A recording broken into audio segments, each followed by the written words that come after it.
Welcome to Umbrella Rebellion. I'm Marcy. And I'm Dee. We are finding healing after leaving a cult.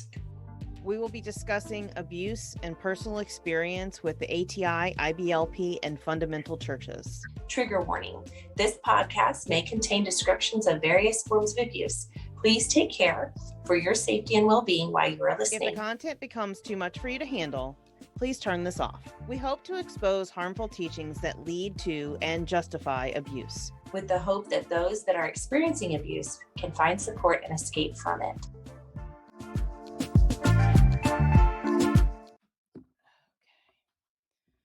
All right. Now I forgot how to do this thing again, and we just did this earlier today.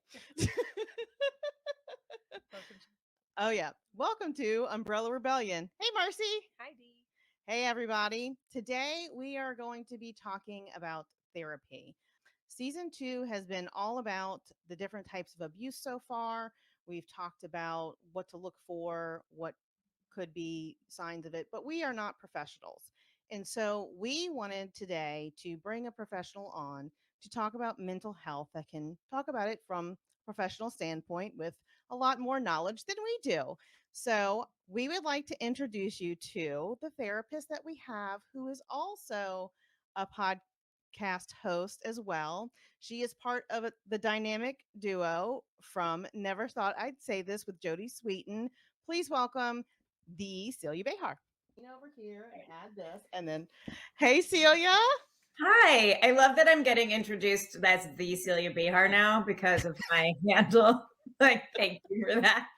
I love it. It's, everyone's like, oh, that's so ego-based. It's not, believe it or not, there's another Celia Behar. That is why I had to ask put in the C, which is just like, what in the world? Like, I have the most uncommon name. I never meet anyone with the name Celia. And of course, like, there's somebody that is named Celia. Like, why? And the last name. Weird. Yeah, right? that's really weird. So strange. Yeah. I know. So I was like, it's not me being like an egomaniac. I swear to God. It's just that it existed someplace else. So I had to put the in it because it was better.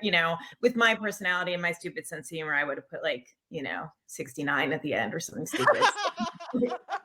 Yes. I mean, keep it professional, huh? Yeah. Oh, yeah. Or 69. I mean, you can't have it both ways. I know. I mean, it's so funny you just said that because my daughter was in here before and I said something about, oh, are you going to wear something professional? And I go, I don't dress professional. And she goes, oh, no, you're not professional, Mom. And I was like, thank you, daughter.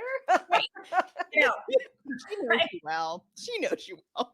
I know. I was like, I am too. I said, I just don't dress like, I'm not wearing like a button-up shirt or something. That's not who I am. And she was like, okay. Well, I mean, you fit the motif. We're all moms. Come on. Why would we put the effort in if we don't have to? Well, here's my thing. When I went to grad school to become a therapist, I talked to one of my teachers once because, when you go to school, you have to do obviously like a lot of training, and part of when you become a therapist is that you get clients and then you record yourself, like you get their permission, you record yourself, and then you have to transpose the entire session, and after every single line, you put what you were doing. And what you think they might be doing. Yeah, it's pretty intense. And it takes hours. Yeah. And I remember the first time I did it and I had dropped the F-bomb in my session. And yeah. And then I did the thing. And I said to my teacher, I was like, I'm sorry, I dropped the F-bomb in there. That was really not okay. And she went, why? That's how you talk. And because I always talk like that in class. And I said, yeah, but I feel like that's not professional. And she said, well, you got to know your audience. Obviously, that was what she related to. And so it doesn't matter, and she's like, and quite frankly, that's the thing about becoming a therapist. And we'll talk about this anyway, because this is kind of the topic, is that you want to be able to be the right therapist for the right client. And I'm not going to be for everybody, right? Not because nobody is. Yeah. And so she was like, I don't think you should change anything about your personality. If people are really offended by cursing, chances are you guys aren't going to mesh anyway. So probably not the right client for you. You refer them to somebody else. And that's happened.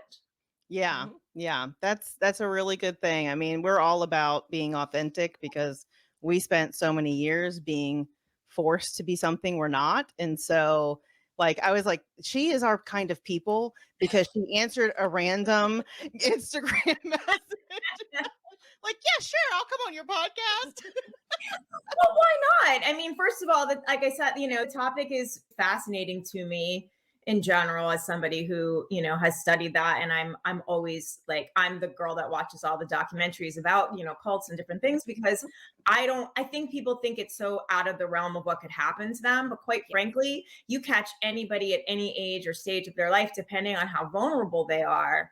And and how things are presented to them. And if it feels like an answer and you feel like you're accepted, I think anyone's susceptible to things like that.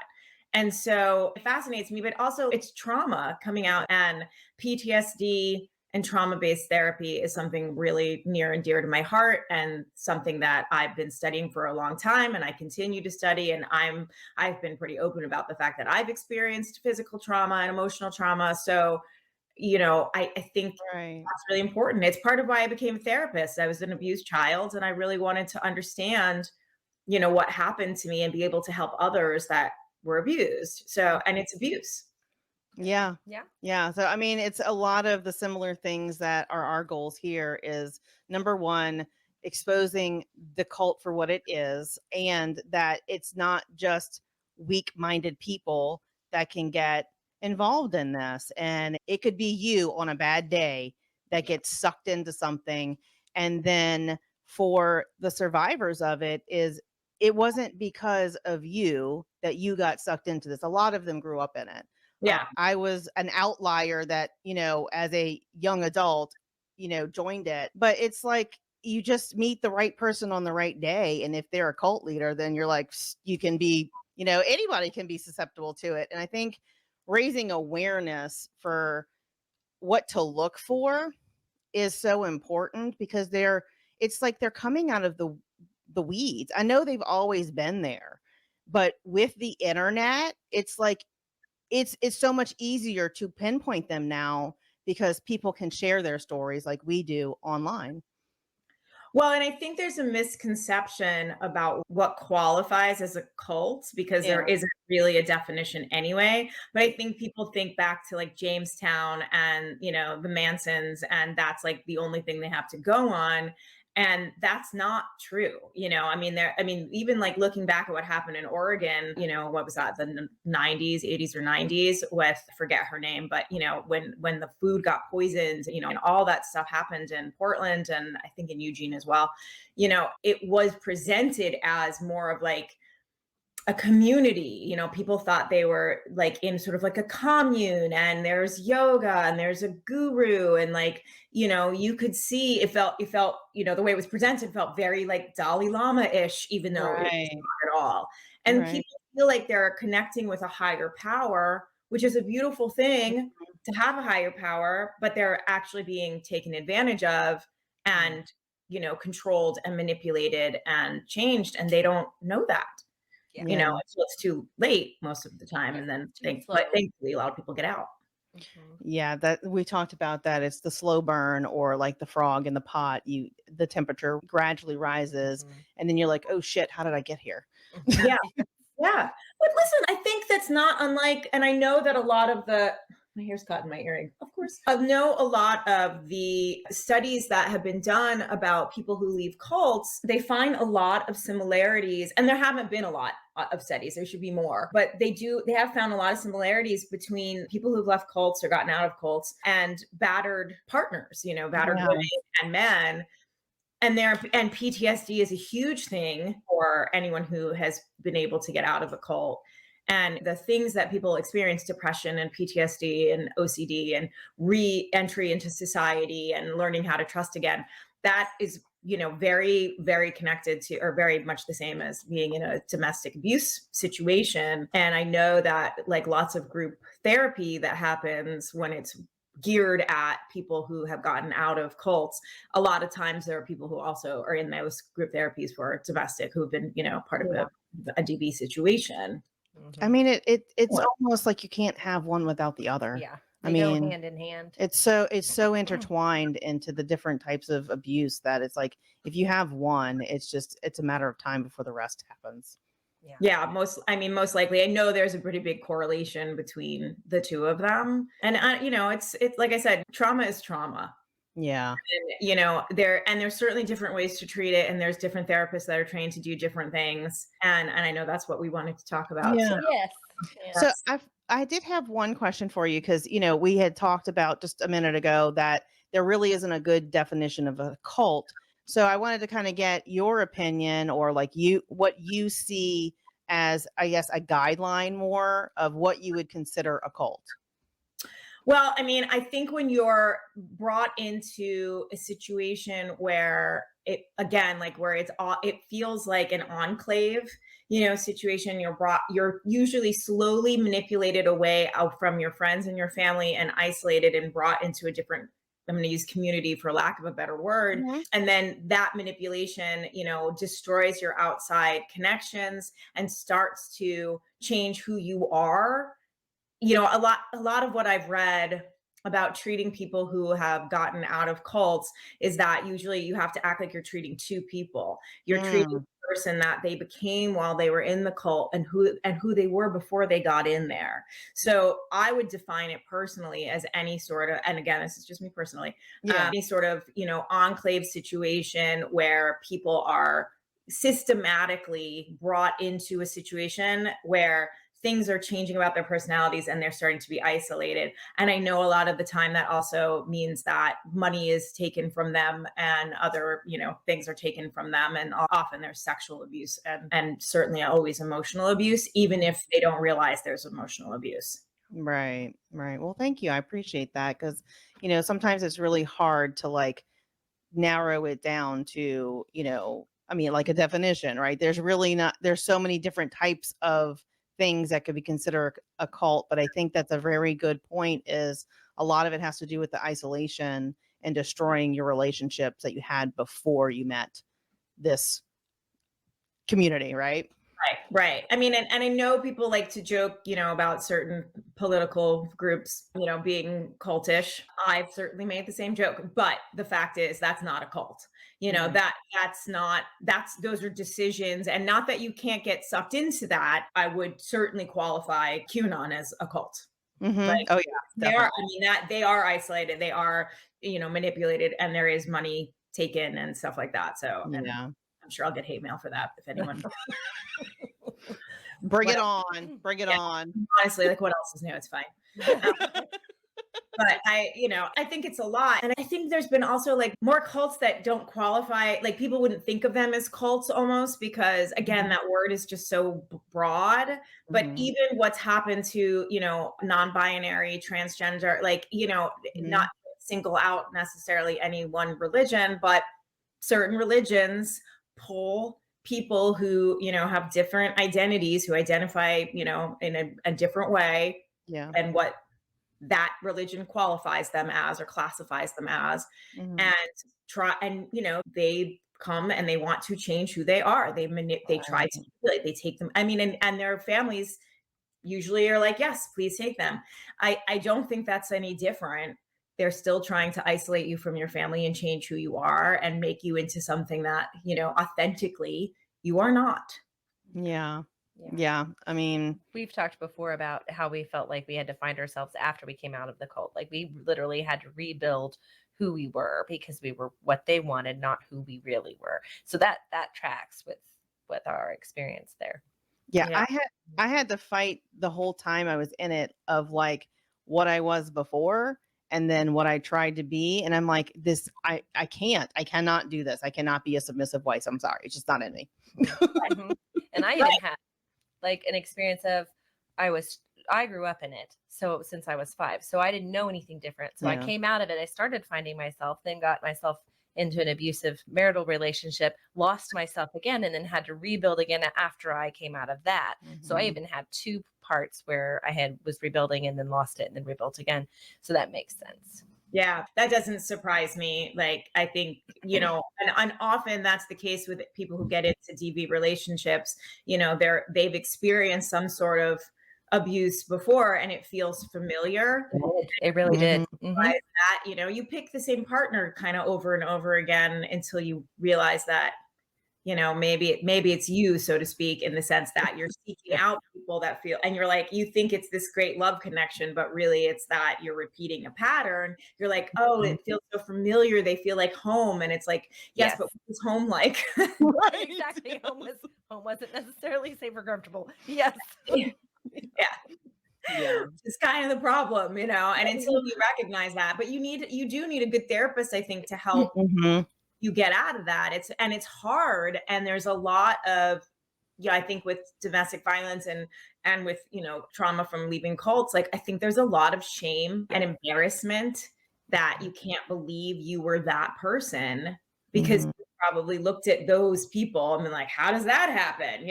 Although if you're raised in it, I'm sure it's a little different, but then you get it. Yeah. It was exactly like that. I mean, I was in the abused wife position, and I was saying, how do wonderful women get stuck with these terrible, terrible men? I was saying that while it was happening to me. So yes, it's all twisted into there. And then shame when I got out of it and realized that's what I was saying. And I'm like, how did I not? No, and it's like women that are men too. I don't even want to say women or men. Right. Everyone, across all humans who get out of abusive relationships. I think it's so interesting because never in my life has someone who's gotten out of an abusive relationship and talked to me about it have I been like, ooh, that's like, you're really an idiot. I'm like, you're so strong and so amazing, and I'm so sorry that happened to you, but like, look, you're out and you have you're like, I'm just so proud of whoever that is. But when you're in it, it's like, you can't see that. You feel like, oh my God, they must be judging me. And what, how did I end up here? How am I this person? Yes. And that is why having a therapist is a really good idea. Because as I was coming out, she was able to tell me those things. And so, our exact reason. Well, I think that's the thing, is to find a therapist who gets it. Yes. And those are hard to find. So going into the reason we have you here, great segue. So what kind of tips would you have people who are coming out of the cult or a religious, spiritual, abusive situation? What do you think is most important to ask their therapist so they can find a good fit and somebody who is going to, number one, hopefully have the knowledge and training to deal with this kind of thing? Yeah. And there's not really a like specialized, at least to the best of my knowledge, I don't know that there's a specialized like certification in, anyone who's leaving a cult, but certainly people who have experience in trauma-based therapy, EMDR has done wonders. There is a book called The Body Keeps the Score that I think is like, it should be necessary reading for anyone who's experienced trauma, so they understand like where it is in their body. But I think that when you're getting out of a cult situation or any sort of situation where you've been emotionally abused and mind controlled to a certain extent, you want to find a therapist that, again, has some knowledge of trauma-based therapy, and, or, if they're going to use any kind of self-disclosure that they've gone through stuff like that, because then you're going to find a connection. And self-disclosure, I always find personally in my practice, is one of the things that connects me the most to my clients, because I think it's hard to sit with, a therapist where you're like, I don't know anything about this person. And all they're saying is, oh, and how does that make you feel? And how does that make you feel? And you're thinking in your head, like, well, I feel like shit, that's why I'm here. You can swear. Like, you're like, that's why I'm here. Like, what the heck? Like, and you think to yourself, like, why do I want to open up to this person? I have no idea if they have any understanding of anything I'm going through. And if they all. And again, that's something I learned in grad school is, you use self-disclosure to a certain extent if you're comfortable with it, if you feel like that's a way to connect. Yeah. And I'll do that because I'm kind of an open book anyway about things. So I don't really care. Yeah, that's why I think you're a good fit for us, because we have no filter either. And I mean, I listen to y'all's podcast a lot and I'm like, oh my God, these are my people. I mean, I'm a therapist who just was like, in a YouTube still in my pasties, like with Jodi staring at my boobs. So I'm like, if that doesn't get me some new clients, like. Might get you the wrong clients, but it might probably. I know. I'm like, I'll probably get therapists reaching out to me, being like, "Do you need another therapist?" Because what was that? Book a session. My daughter's cat, George Michael, has joined us. Oh my God, I love the He's cat's sweet. name. name. Yeah, George Michael and Maybe. They're named after Arrested Development. I love it. George Michael is loud and he only has 3 legs and no tail, so he's gonna apparently keep me company. Oh, he's the 3-legged cat. I love it. He is the 3-legged cat. If he comes close enough, I'll pick him up. So, I think, first of all, people need to know, like, that what you're looking for in a therapist should be like, you want to find a way to break out of the magical thinking that's usually been programmed into you as far as cult stuff goes. And you want a therapist who can help you with critical thinking. Yes. That's the change, right? Because you're like, you've been fed this like magical woo-woo stuff and we're all in a bubble. And, not that it's all woo-woo, but you know what I mean? And again, even if it's DV, you've been fed a certain line of gaslighting or whatever. And so you don't even trust your own judgment anymore. So you want a therapist that can help you with critical thinking to help you reacclimate into society. And again, like I said, they want to counsel you who you were in the cult or in the DV, but they also need to find who you were before that and see if they can merge the two to get you back into society. So, and to act like they're, I'm just going to bring you back from who you were and kind of skip over what you've gone through. I think that's a problem. So if you're searching for a good therapist and they seem to be like just trying to like snap you out of it, that's probably an issue and likely not a good match. Yeah. What I always say to my clients about therapy in general, like the first time I ever talk to anyone who wants to work with me, I'm like, listen, you don't have to worry about me. This is a job and it needs to be a relationship and something that you trust. And so you are not going to hurt my feelings if at the end of this session, you never want to talk to me again. There's no pressure here. You're not responsible for me in any way whatsoever. You need to feel comfortable. I will be fine. I can only help you if you can trust me and we are a match. If you don't feel that, then we got nowhere to go. Yeah. And even if it means that I don't have, COVID, COVID and school shootings and all the stuff that's happened. It's like, I've had to say to my clients so many times, I've never been through this either. So we're going to have to learn what this is doing to everybody and to you as we go. And I will continue to find new resources, but this is new for me too. I obviously have no experience, counseling in a pandemic. I mean, I do now, but I didn't. Yes, not at the beginning. Right. Nobody had since, like the Spanish flu. So, we were all in the territory, Exactly. And I think that's the biggest piece of finding a therapist. Like, regardless, I think, of what you've gone through or your reasons for it, it has to be a match. It is a job. So it has to be a match. What I would say to people that are coming out of DV stuff and coming out of a cult though, is because I think you don't trust your own judgment a lot of the time. Yeah. Watch projections. Like we all have a tendency to project onto people. And it might be like, if that therapist reminds you of somebody in the cult or that's probably not right for you. Because you need to make a distinction between people. And that's nothing against the therapist. Right. But if you're projecting onto them, that might be an issue unless they spot it real fast. Mm-hmm. And, like Oprah says, because I quote Oprah all the time, doubt means no. If there's something in the pit of your stomach when you're talking to a therapist and you're like, I don't know, then it's no. You don't even need a reason. It's just not a match. That is a good point, because in the cult and in our religious spiritual upbringing, doubting things was something that they told us to ignore, right. And that could be the Holy Spirit putting, conviction on you to change something that you're doing, or it could be Satan, trying to tempt you away from God, right?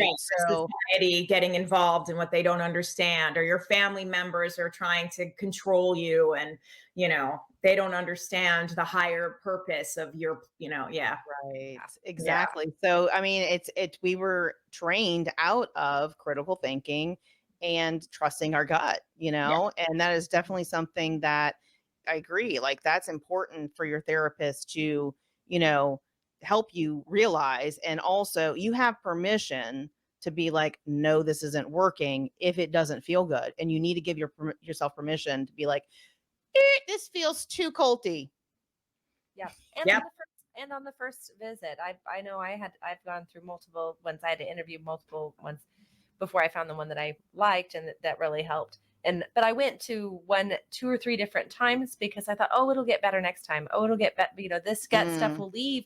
And maybe it's just, I'm uncomfortable with the subject matter, not the counselor. And then I was like, nope, can't do it. But I should have done that on the first, try instead of the third. So if you got done like the first time, don't go back. I guess more of a chance, but and I've done that because I want to believe that, I'm in therapy. I go to therapy. I think everyone should be in therapy, but agreed. Honestly, like who doesn't want to talk about their crap for an hour, and get it out?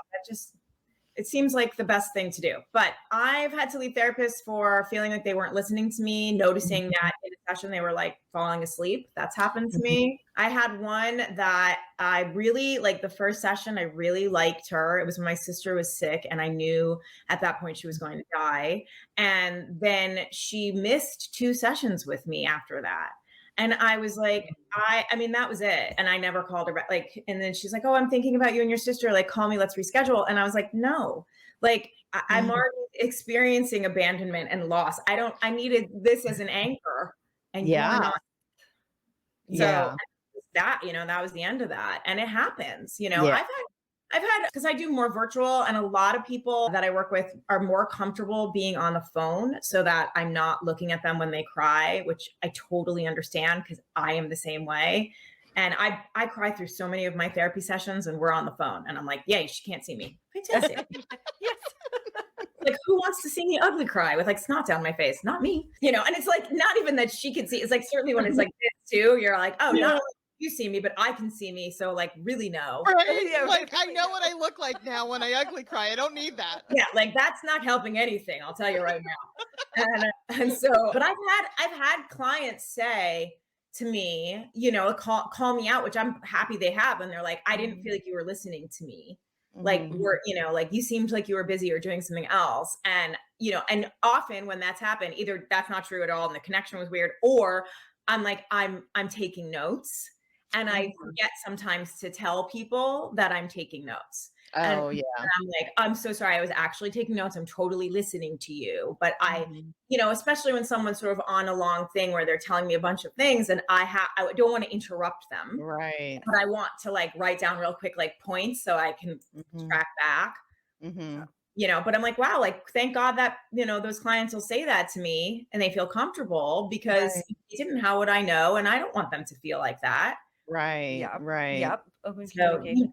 you need your clients to feel comfortable also like saying that to you. Right. And you need a therapist.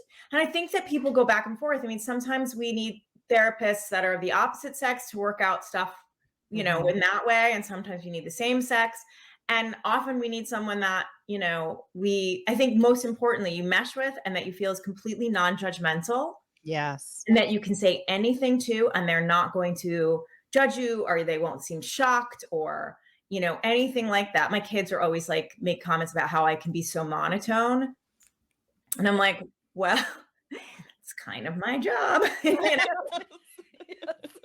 I have to do this. It's like, could you imagine if everything they told me, I was like, oh my God, right. Okay. Do you need me to have a shocked reaction? Is that what you're looking for? Like, preempt this with, I want you to be shocked and then I will. Right. Exactly. That's the reaction you're looking for. I mean, listen, sometimes I am, and that's reading your client too. Like, I know when my clients are hoping that I'm going, sometimes I have like a client that starts a session with, are you sitting down? You better be sitting down. Yes. Listen, and the fuck if I'm not going to sit down because I'm like, okay, I'm ready. Hit me. What do you got to tell me? Like, it's going to be big. But I think, it's just something you want to be able to disclose as much as you possibly can. And certainly in situations when you're leaving a cult, and again, domestic violence as well, you need someone who has a ton of patience. Like, you have to find someone who's patient because there's going to be backsliding. There's going to be discomfort. There's going to be so much self-doubt because that's what's been ingrained, is the self-doubt to keep you controlled.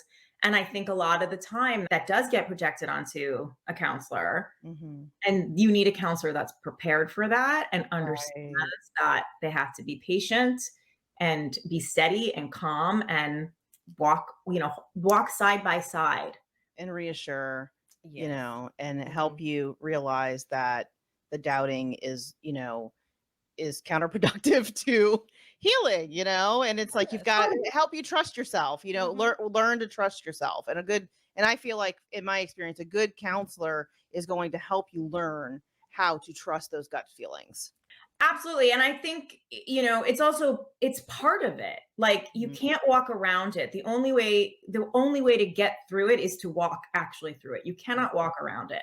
So even the self-doubt and like not knowing where you stand and not trusting yourself, that's not something that a counselor should be like, well, just trust yourself and walk on. You got to go into the reasons. You got to face it head on and sit with those feelings, because that's the only way to get through it. Yes. Yeah. My counselor I was slow. I was so slow to come to that point. And my counselor paced well with me, saying, okay, well, you're not quite ready for that, but let's just go slowly into it, so that I would walk through it, even if it was slowly. Right. But I think that's what I mean about being patient, she was something that, not that there's a quick fix for really anything. No, no, just boo-boos when you're a toddler. Yes. And even that, can get infected and picked at, and, yeah. Well, way to just turn my, positivity right into a shit show. Thanks, Celia. Well, I can get infected and I'm very good at that. I'm very good at that. I will say that in some of the stuff that I've read, well, first of all, I also know that forensic psychologists have more training in cult behavior and think people coming out of cults, because they profile cults in general. So they also usually work with people who are leaving. I know it's very hard to find a forensic psychologist. They're very few and far between. Some social workers also specialize in that. From everything I've read, and I think, and even what I've been trained in, I think that the key in so many ways is to be in group therapy at the same time as being in individual therapy. My cat is hitting the computer. I had not heard that. That's really cool. Me either. Yeah. Yeah. I've read a bunch of articles about that, and about how, for two different reasons. And also I think I wrote it down. I think I did. There is a support and like a aftercare sort of, field that emerged, and it's support and recovery of ex-members. And a lot of the time you can go to different places. Like, there's a organization called Refocus. Oh, okay. Which I've read about a few times. It's a cult aftercare nonprofit that connects ex-members with specialists and support groups in every state, Canada, and the UK. Oh, that is awesome. Nice. They have a website? They do. I think it's just refocus.com, but if you just Google Refocus, and it's us, small R-E and then capital F focus. And I think that that's a really cool thing, because it is such a specialized niche to work with people who have left cults. And then a lot of the research that I've read over the years has talked about either being in group therapy with other ex-members who have been able to leave. And a lot of the time, those groups will be co-run. The therapist is the leader, but the co-leader is usually somebody who is also an ex-member. So that you get both who's in recovery and who has reemerged back into society. And I know that those exist all over the place. And then the other thing that I have read over and over again, actually, I watched a documentary about, I can't remember which it was. I feel like it was the one here. Anyway, that when they were getting members out, and listen, that's a whole other topic, right? Like the pull them out, and that's like a whole other thing that, we could spend 5 hours on, because there's so much controversy over whether or not that works. And it has to, and I'm not sure. I just don't know. I don't know that there's enough research to know, but I do know where people have left cults and they are in group counseling and they're in individual therapy, and the group counseling is for lots of people, but it teaches them how to reacclimate in a group in a trusting manner where they're learning right boundaries and learning to trust their gut and learning how to be social again outside of a cult setting, because so much of what happens when you leave a cult is that, you know, again, you don't know what to do. Lots of people become agoraphobic. They don't want to leave their house. They don't know how to function back in society because you don't trust anyone and you don't trust yourself. And so doing both of those things side by side, there's been a lot of really good outcomes in the research that's been shown, which makes sense to me. Yeah, that does make sense. And I would say along with that is a lot of people, especially in the fundamental Christian cults or followings, is we lose our community. So we have no one to support us through it. I can't speak from personal experience because I've never lost my whole entire community, but I lost a good portion of it in different ways. I've always had my family unit, which I'm so thankful for, because some people don't even have that. And if you're in group therapy, I was just like, wow, I don't know why I didn't even think about that, because that's a way for you to find like-minded people who are going through the same thing you are going through, to kind of hopefully replace in a healthy way the community you lost. Well, and I think that's why the foundation of 12-step programs works the same in that same way, right? Like you're replacing alcohol or sex or love addiction or drugs, you know, with a like-minded fellowship where you are seeing that you're not alone.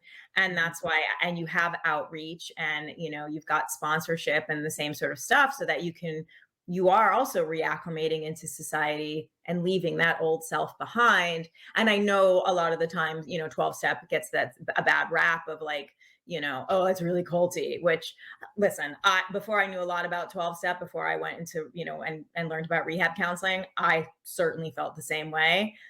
And I absolutely I was so wrong. And I'm so glad that I know so much more and I always found that because I am just of religion, because I was raised really religiously. And so I shy away from it.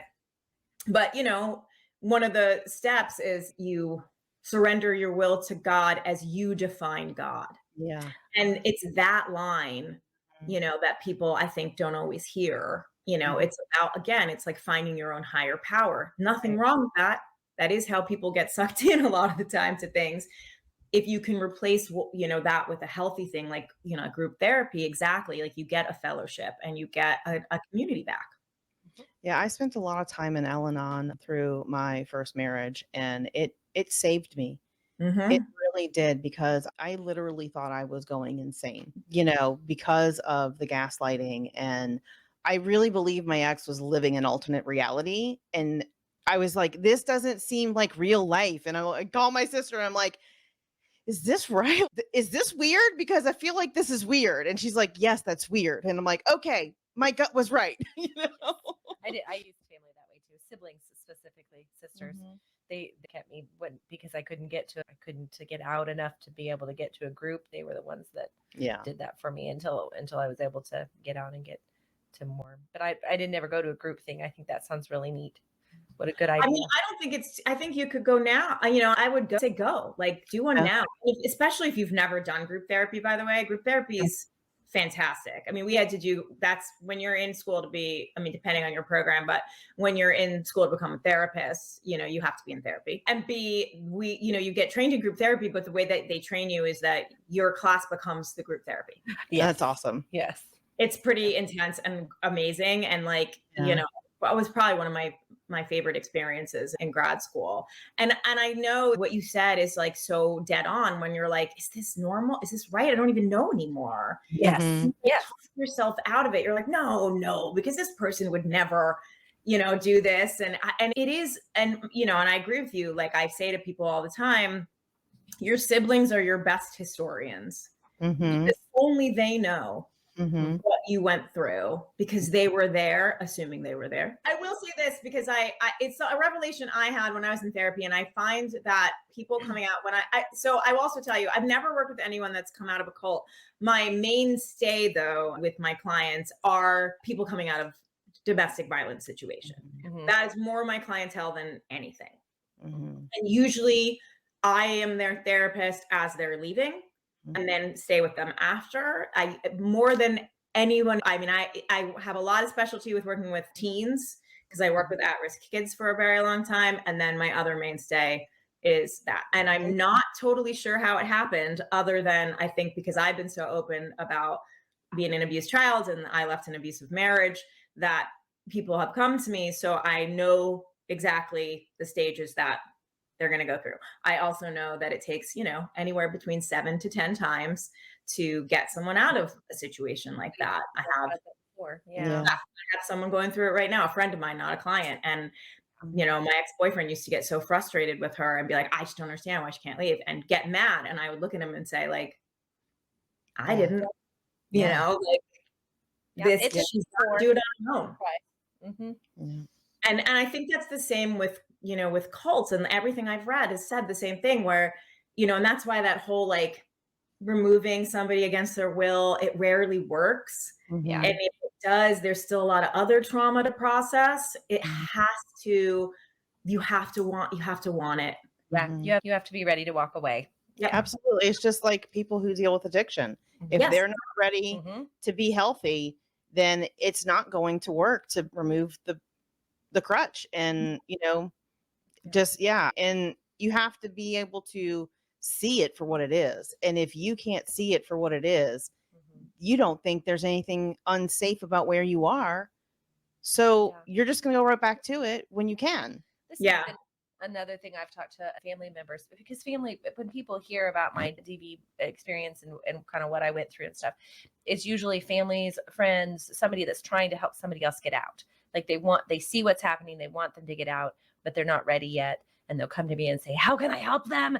And I'll say, well, first off, they have to be ready, but then just stay available. Because if my family and my friends had not stayed available over and over and over and over again, I would have gotten out at 7 tries instead of just 4. It only took me 4, but it would have taken more had they not stayed available.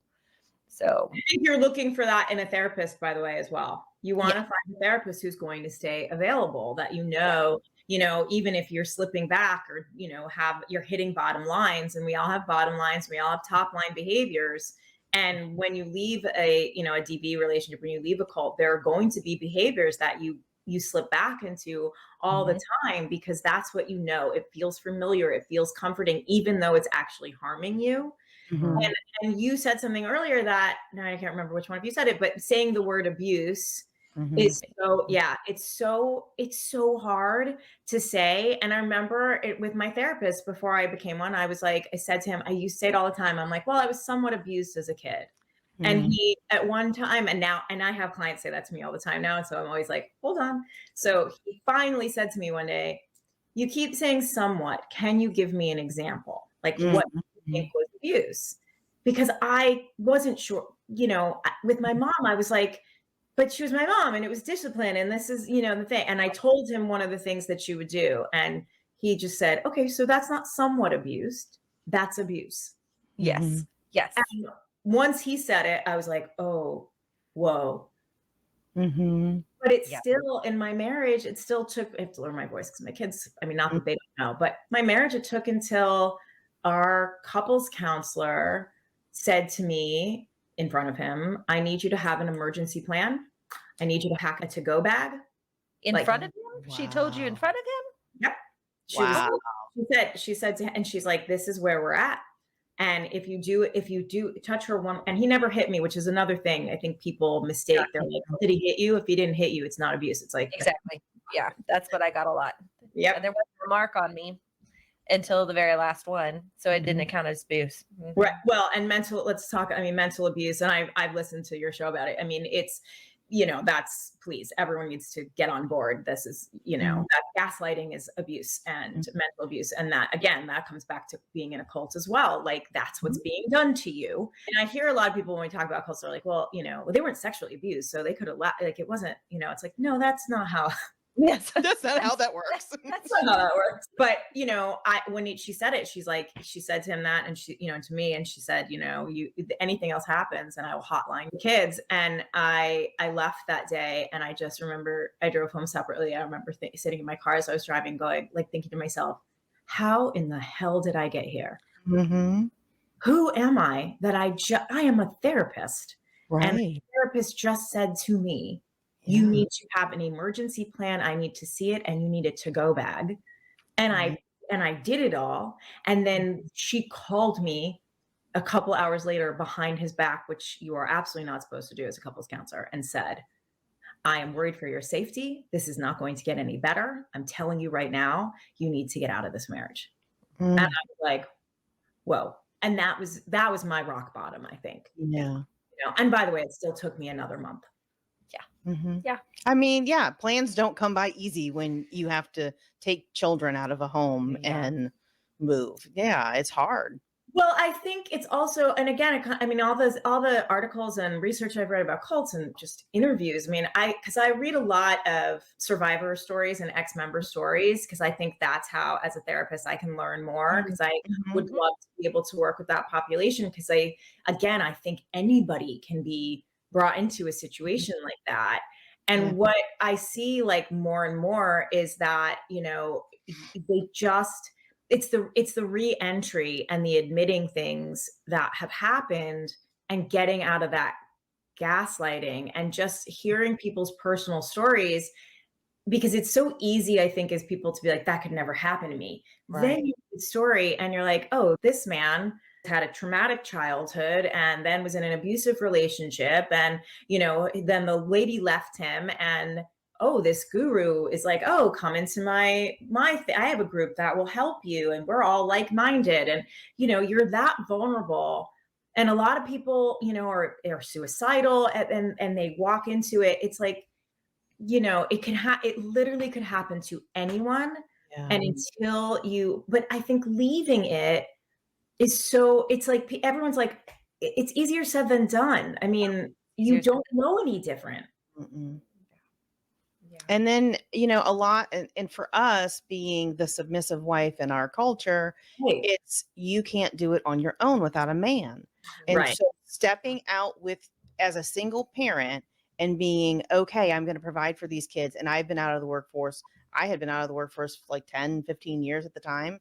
It's like, I'm going to have to support children with a shoddy work history right now, with nothing. Like, my vehicle was the only thing I had. And a moving truck full of stuff that I moved when he was at work. But other than that, I had nothing, I had to take out a credit card when I left, before I left, so I could use his income to have enough balance to be able to order the moving truck, because I had no money of my own. And it took me a month or two to plan my escape. Yeah. Yeah. And people don't realize. May I ask, how did you how were you brought into your situation? So I was actually, I was a very rebellious teenager. Shocking. Go figure. We spent the hour with you, but no, it's fine. So, and then we converted from Catholicism to Baptist when I was a teenager. And I was undiagnosed ADHD. And I felt like a failure my whole life. And I felt like I would never get my parents' approval. I moved out when I was 17, decided to join the Air Force. They signed off on it. My dad was also in the Air Force when he was younger. And then, so he was all happy about that. And then I needed to move back home before I went to boot camp. And so the requirement was that I went to the Basic Life Principal seminar with Bill Gothard. I mean, he wasn't physically there, but they had, all around the country. It was his teachings. And it was a week long or a 4-day long thing, like 21 hours of teaching. Wow. So it's like drinking, like she's described it like drinking out of a fire hose. Yeah. Like you can, yes. Yeah. Yeah. They hooked people into the it's like the first step was to go to this conference. And so I remember sitting on the grounds having lunch on one of the all-day sessions. And I'm like, well, maybe this is why my life has been so chaotic. Not the fact that I had ADHD that was untreated, but that I can't do anything right because I'm probably not living by God's standards. And so if this man has the recipe and the checklist, because checklists are amazing when you have ADHD because you can follow them. Yeah. But so it was like, well, maybe this is why I struggle so much. And if I did this, maybe I wouldn't struggle so much. And so I jumped in and my parents were thrilled. So I finally had that acceptance that I had been so longing for. And we came home and we grabbed all of my Pearl Jam and Metallica and Tool and Candlebox and every 90s band that I loved, CDs that I had painstakingly went to Blockbuster to get every week. Blockbuster. Aw. Put them in a pile and burned them. Oh, wow. Yes. Wow. So, and that's how I got was in. that like required? Like, were you told to do that? I wonder if that was in the basic at some point.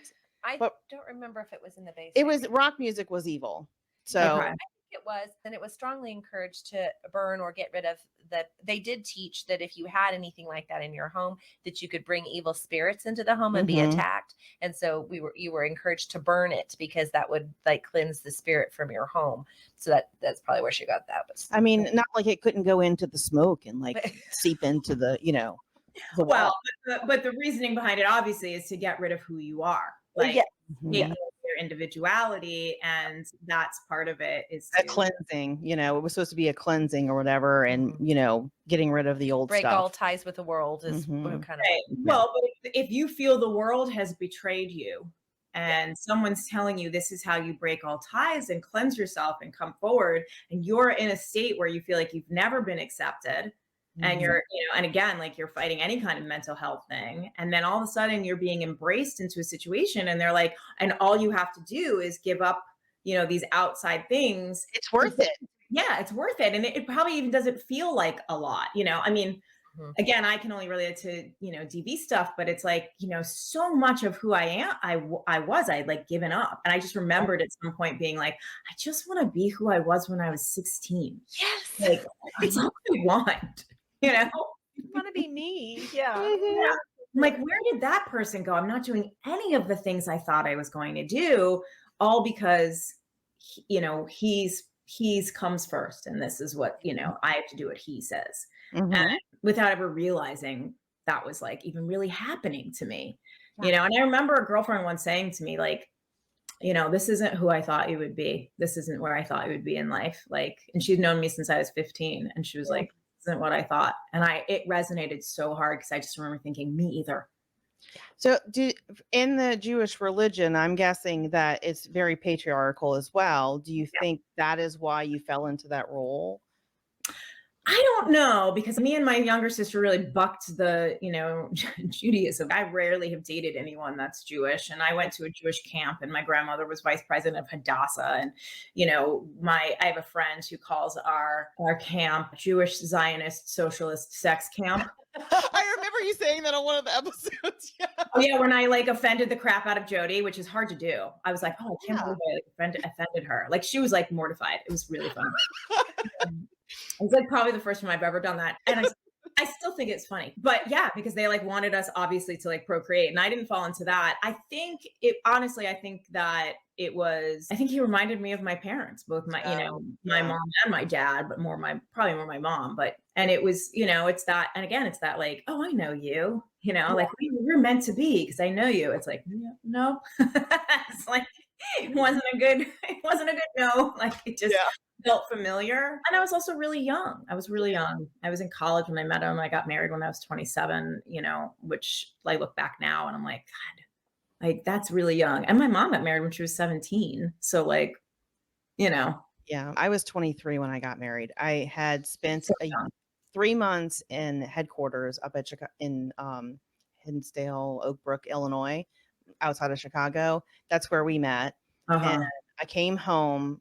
The church that I was attending at the time, the family that does the Christmas parties, like, hey, we're having a Christmas party and there's a guy there. I think he'd be perfect for you. And I'm like, oh, finally, maybe this is my husband. Yeah. And yeah, there were so many red flags that I completely ignored. That you painted green, as Jodi would say? I painted them immaturity. Yeah. And that he would grow out of it. Yes. He was just young. We were both 23. He's like 10 days older than me, and I was like, well, I finally found the guy who wants to live a Christian life and he wants to be my leader and he's going to like take care of me. And because that's the only way you get to be independent. I mean, I had been to South Korea by myself in the Air Force, but went back home because I needed an authority. And I was like, that was the dumbest thing in the world. I should have just stayed away. But it wasn't, because you didn't, when you know better, you do better. And I would also say this to, anyone coming out of situations like this, it's like, it wasn't dumb, and it led you to who you are now. Because people always ask me like, oh, do you regret it? Well, first of all, no, of course not, because it's made me who I am. And I have my kids, certainly because of my marriage, but even my childhood, like, listen, that's what gave me my best friend. And, like, that's why Julie and I were as close as we were in 1,000 ways, trauma bonded, like it's, like it is that. And how would would I be who I am? Would I be able to reach the people that I can? Would I do the same kind of work that I do now, and be comfortable with it? Because a lot of, listen, there's lots of therapists this isn't their jam. They, and which you also need to know as a therapist. And I would say that when anyone, going back to our original, right. When anyone's looking for a therapist coming out of a domestic violence situation, or getting to, if you're an ex-member and getting out of a cult, I think that it's important to know, like, you shouldn't be, don't judge yourself, and don't be offended if for some reason, like, you like a therapist and that therapist is like, you know what, like, I'm not the right match for you because this is out of my realm of expertise. They're doing you a favor. Right. Because you don't want someone to, if they know they're out of their element or they have biases. I mean, that is something we are taught. We got to look at, biases. And I've had to say it to clients before, that I'm like, I'm so sorry, I can't work with you. Like, I'm going to find you someone great, but I'm not the right person, because I got to be centered enough to know I have biases here, and I'm not going to be able to be a good therapist to them, and they need one, but it can't be me because I'm so strongly wedged in the opposite direction or whatever. Right. You're not going to be able to sit your biases on the table and ignore them. No. Yeah, and that you need a therapist that can do that. Yeah. Definitely. Yeah. And you're it's gonna happen, because there are, we're just human, and so I think when you're finding your match, like, that is part of it, and not to be offended, like, it's not personal. And like I said, the therapist is doing you a favor. They'll get you a referral. There's going to be the right person out there for you that gets you. And that's like the most important thing. All the training in the world isn't going to matter if you're not meshed with your therapist, if you don't feel connected, and you don't feel safe, and you don't feel like this is the person that you can text in the middle of the night, even if they're not going to answer you, or send a message to, or whatever, then that's the wrong person for you. If you don't feel safe, there's no healing. There's not an open door for healing if you don't feel safe. You got to feel safe with the thing.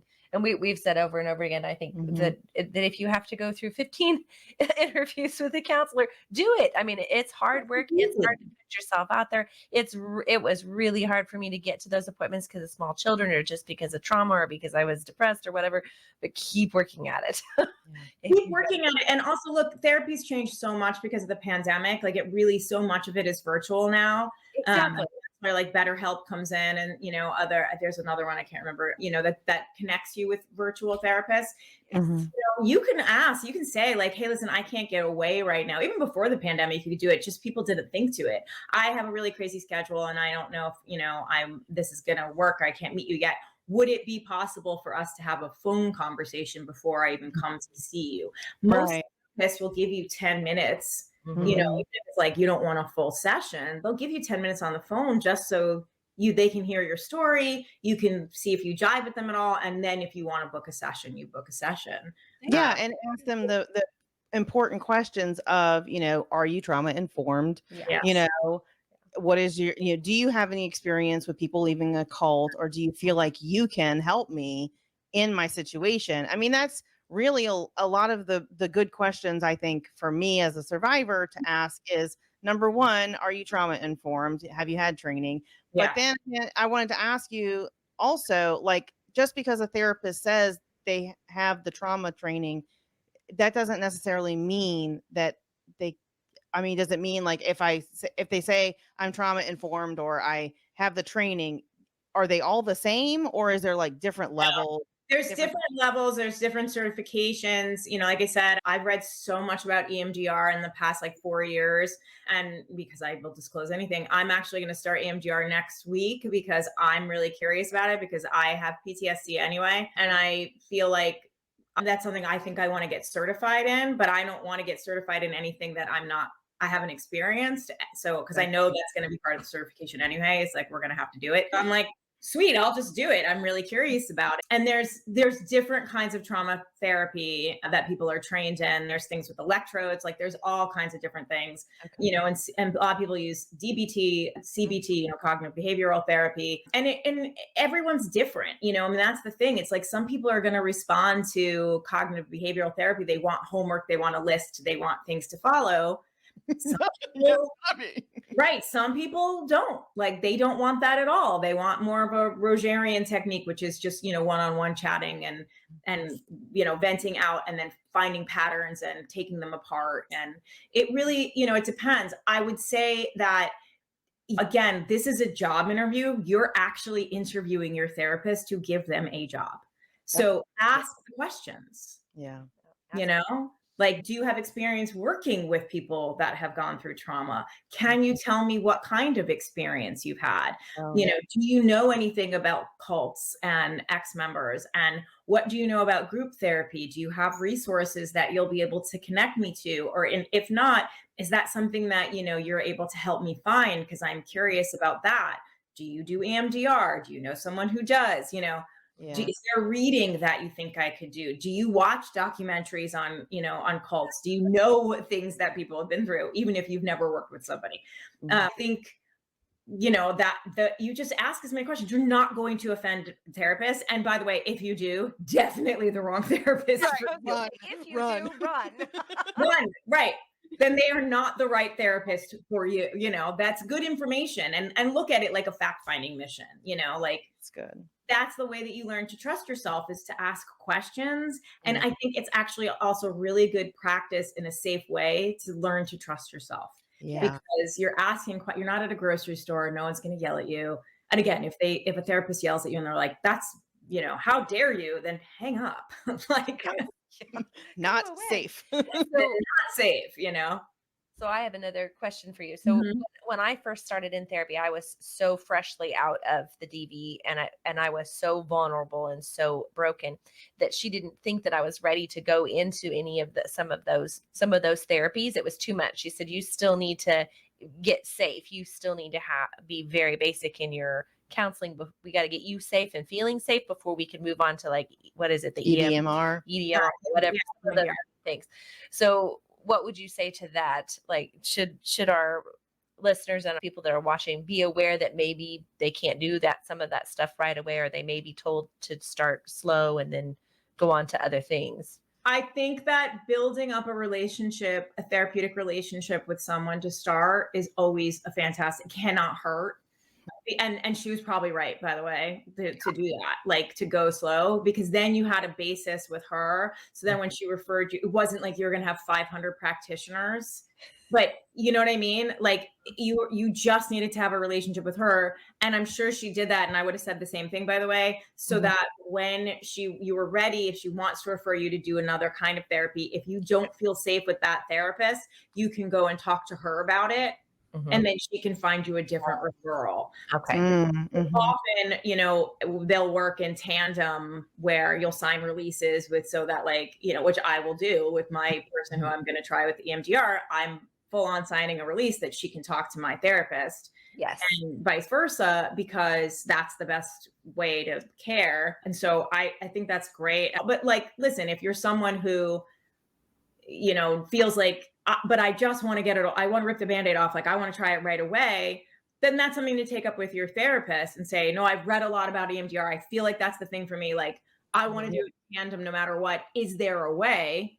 And ask the question, they have to have a real good reason to say no at that point. And they might. Yeah.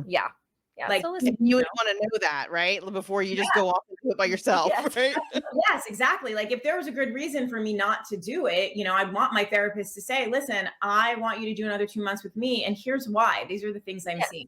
And she's told me, this is why I don't think that we should move you forward. I don't think I was asking to move forward, but maybe I was asking where it was going, because I couldn't see a pattern, and I'm one of those people that needs patterns. I checked And so she was saying, well, because you need to be in a safe place first, we really need to get you safe from your ex first, or whatever it was.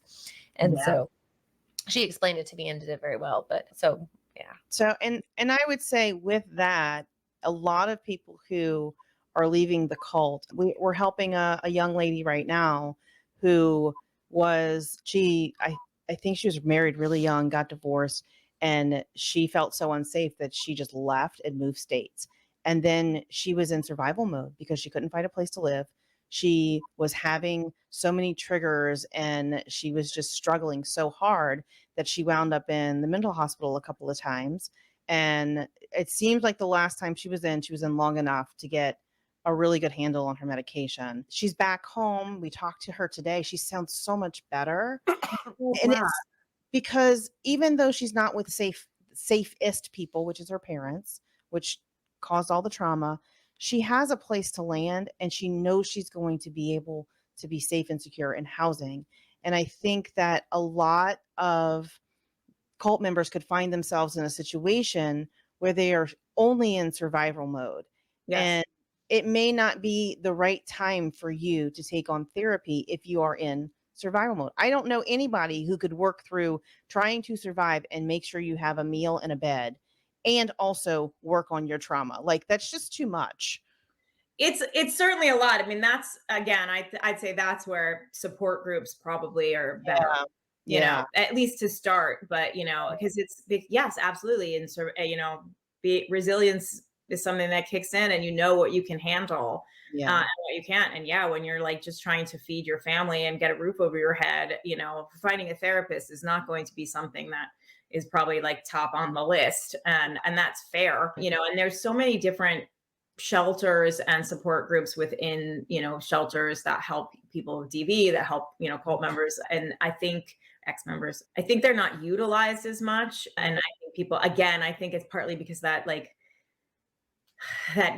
just have to be extracted and then deprogrammed, and it's like, that's not how it works all the time. So, I think that it gets kind of overlooked, but I agree with you. And I just think, your therapist should be, the safest place that you can land eventually, but you do need to be ready. You need to be in a place where you're ready to do the work. And there's lots of work you can do before that, getting safe, getting shelter, all of that. Oh, and you brought up something that I was like, oh yes, of course. Meds. Yeah. Meds. Yes. Like, I'm not, I realize, I think they can be overprescribed at times. I get that. I know that, so much of our country specifically is on various medications, but I also know that there's reasons for it. And, I've said it 1,000 times on our show, and I will always say it, like, if you broke your foot, you'd get a cast. Like, don't shy away from it at all. I'm so open about the fact that I've been on medication. I'm on medication. Like, I don't think there's anything wrong with that. Thank God, for gabapentin, because jeez, my pen and Prozac, like, yep. And they don't need to be forever, but like, look at them as something that is helping as you are trying to reenter society and retrain your brain. That's what SSRIs specifically are designed to do. They're messing with your serotonin level so that your body learns how to do it on its own again, because your fight and flight instinct is so wildly off. So not forever. And please, anyone who's listening out there, like, and I think it's so normal and so natural and so not spoken about, you are not a failure for taking medication. It is not Thank you for saying not cheating. Like, it is okay to take meds. It is okay. Yeah. And I would say forever. And I would also say it's not against God to seek help for your health. Yes. And a lot of cult members have been shied away from the medical community because they just think they're all pill pushers. At 43 years old, I am finally on stimulants for my ADHD, and I was having daily panic attacks, and they were prescribing SSRIs for me, which was making it worse because the problem was the ADHD. And I kept trying to tell my doctor, it's the ADHD. It dominoes into anxiety and depression. And depression. And then it's just this cyclical thing every day. I wake up, I can't focus, I get frustrated, I get overwhelmed, I get anxious, and then I'm depressed because I can't function. So, and it has changed my life. And I'm not meaning like drastically all of a sudden I can function better as a human, but it's to the point where I can manage. And before I was feeling like I was drowning, and it's enough help for me to be able to function and support my children and earn a paycheck. Because at that point a year ago, I was like, I don't know how I can work anymore.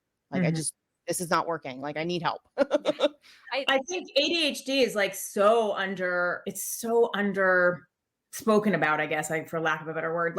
And there's been a lot of studies, I've been reading about them for the last year and a half, about how ADHD leads to depression and anxiety. And I really like depression because of that, exactly what you said, that cyclicalness, and that people are often put on SSRIs and it's the wrong medication and it'll send you down a spiral. But and a lot of people are diagnosed with depression and put on SSRIs, but really what they have is ADHD, but they've always thought they were depressed and maybe had ADHD, but it's the ADHD that's actually the foundation of it. And when the ADHD is treated and you start being able to function and you don't feel like a failure because you haven't been sitting in your room for 20 minutes being like, I was supposed to be doing this and I can't because I don't even know what was I doing, and everything feels so out of control and overwhelming. And then you beat yourself up. And then, get depressed, and then the anxiety kicks in because you're depressed. And then you're like, I can't be depressed. I have to get out. I got to do stuff for my kids. And now I'm anxious because I have to do things I don't know how to do. Exactly. And, and the more that the ADHD is being treated, the more that they're finding like, oh, a lot of people were misdiagnosed with depression and instead of ADHD. Although I will also say, in all of the research I read about ex-members, the three things that were said was PTSD, depression, and anxiety were all. Those are my three diagnoses. Yeah, right. Me too. Three. I'm in the club. And I think that there may be some ADD or ADHD involved as well. She was just me coming this week and she was like, I really think that you probably should be assessed. It's like, I think maybe you're right. I'm like, there's some things where I'm like, that seems familiar. Yeah. Oh my God. I mean, if you ever go down the ADHD assessment, although like part of me is like, do I have ADHD or am I a mom? I don't even know. Yes. And we talked about that today. Like, is it ADHD brain or is it mom brain? Right. Mom brain because it could just be just single mom brain. Like it. Right. Like running on all cylinders all the time. I mean, my kids call me Dory or like Ariel a lot of the time because I like point at things and I'm like, what is that called? They're like, a fork. I'm like, right. The fork. Yeah. I get that. Yeah. The thing with the prongs, you eat with. Yeah. I'm like, what is that? That did not used to happen. But like, I also, I have dyslexia. And I used to think that was like why I was like a really shitty student, was that because I'm so dyslexic, and that's what they always told me anyway. But I found once I got to grad school, because then my nickname became Hermione because I would always sit in the front of the class and be like, but that's because I got like crazy organized all of a sudden. And I look back at that and I'm like, see, maybe same thing. I'm like, maybe I do have some ADHD and I've just learned how to mask it and cover. And because I'm so anxious, I'm so productive because my anxiety never lets me stop, which is annoying. Oh yeah, my anxiety will stop me like a ton of bricks. I don't get productive with anxiety. I just shut down. So it's one or the other for me. I can go either way. I'm off and running most of the time. And I'm just now learning to really use meditation. And I've been prescribing it to almost every client I have. Like, I'm like pushing it so hard because we are taught to function at a unrealistic pace. And that if we stop, we are failing, we are lazy, we are selfish, we are, but then at the same time, it's like self-care, and it's like, I'm sorry, I love yoga. That is self-care to me, but it's not enough. And I feel like in this society, specifically toward women, kind of, again, going back to even like, just finding a man, it's like, that is just pushed on us. That's self-care, is when you have a man who can take care of you and then you can lie in bed and he'll bring you breakfast in bed. But then, you got to get up and do the dishes. Otherwise you're lazy and you're ungrateful. It's like taking a moment, even what I've started doing is I never take clients from a certain time in the day because I take yoga every day. It's like scheduled into my day. And without my class, I was just writing my teacher, Jenny Brill, about this today. I was like, without you, I would be a mess. Like, there's no way. I look forward to her class. I love her class. I bitch through the entire thing. It's hard, but I love it. But I usually have an 8 o'clock client and a 9 o'clock client. And at 10 o'clock, what I've been doing, as opposed to running around like a lunatic and trying to like fold laundry or do that, I feel like I have to do things. Otherwise I'm not productive. I'm lazy. I'm selfish. I'm self-centered. The gaslighting voice in my head that I heard growing up is lie back down and put on meditation. I usually do an Oprah and Deepak. I like the 21-day series. I know it's Oprah. I can't help it. And it's all about fucking Oprah. I don't care. I just love her so much. Whatever higher power you want. I mean, it's like and it's because I was a latchkey kid also. It's like I put on Oprah and like right away, I'm like, yes. Right. She was so calming. I loved her. She's the most. You guys have heard me. I always make, I'm always like, Jodi, I'm telling the story about Oprah. I'm sure you're surprised. And she's like, shut up.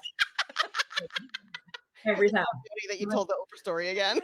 Yeah, I always do it because she hugged me and she smells like cookies. That's all. She's the best. But yeah, I mean, it's to me, like the fact that I've even gotten there. And it's funny because I say it to my clients, I've been saying it for years. If you can't find 20 minutes to meditate in your day, there's a problem. But I wasn't finding 20 minutes in my day. I have that problem. And then I just added more because I have a full-time job, the podcast, and I added a part-time job, and I have teenage sons who are driving me insane and are going to kill me. So you guys got to come on the Parent Lounge show with me, and we can talk about that on there. Let's do it. I love it. That's all we do. It's like we just talk about like the crazy town and how our kids are trying to, slowly kill us. Mine are going to kill me by making me laugh so hard. Like the crap that has come out of their mouths. Harper said to Lulu last night, she goes, God, I hope you hit puberty soon. And she's not even She's acting like a total mess. And Lulu just goes, why? Do you actually think that's going to change my personality? And Harper looks at her and she goes, I hope so. So blunt and honest. I love her. And I was like and I wasn't facing Lulu. I'm just trying to keep it together. So I know we're kind of going like super crazy all over. I know, we should wrap back up the podcast. I know. See, you're going to have to edit out like a fucking chunk of things. God damn it. Just made my job harder. I know. I'm sorry. No, it's fine. No, I really appreciate you coming on here, and I've really enjoyed our conversation. Oh my God, same here. I'm so honored that you guys asked me. Like, seriously, it really means a lot to me. I know I make a lot of jokes on never thought I'd say this, but I'm really passionate about what I do. I love helping people. I love being of service. And I just want people to feel good. And, life is so short and trauma is so interwebbed in us, as people. And then when you add on the kind of trauma that you guys have been through and, other people have been through with leaving cults and again, with, DV, I think, finding your right therapist and getting the right help and being able to be out in the world and enjoying your life authentically as you and shedding that skin is, a really beautiful thing. And I also want to say, I say shedding the skin and not leaving that behind on purpose, because it's still a part of you. Like it's still always going to be a part of you. And I think, running from that and trying to pretend that it's not is probably where people go wrong with trauma. Mm-hmm. You got to meet it face to face and embrace it and figure out a way to connect both people into one person. So true. I totally agree. And one of the reasons I picked you to like reach out to was because I've seen on your podcast how you and Jodi are so supportive of other creators or other women. And in our experience in the world in general, it is so hard to find people who are authentic about helping women and not judging them. And I really appreciate that about both of y'all. Oh, well, you guys are obviously our kind of moms and our kinds of people as well. I mean, I hadn't heard of you guys until you reached out to me. And it's funny because I, don't always check because like we know I'm not great at the social media. And I did. And then I was like, oh, this is really fascinating. I hadn't thought of any kind of podcast like this. I was like, this is really interesting. And I went and listened to a couple of your episodes and I was like, this is so important. It's so important what you're doing. And people don't talk about it enough. And it's so much more common than people think. Yes. Yeah. Well, thank you. I mean, we have so many survivors that are just out there doing so many different things. And it's good to see that the message is getting out there. But there's so many stories and there's so many different avenues in it. And we know that, our podcast is not just like a therapist. Our podcast isn't for everybody.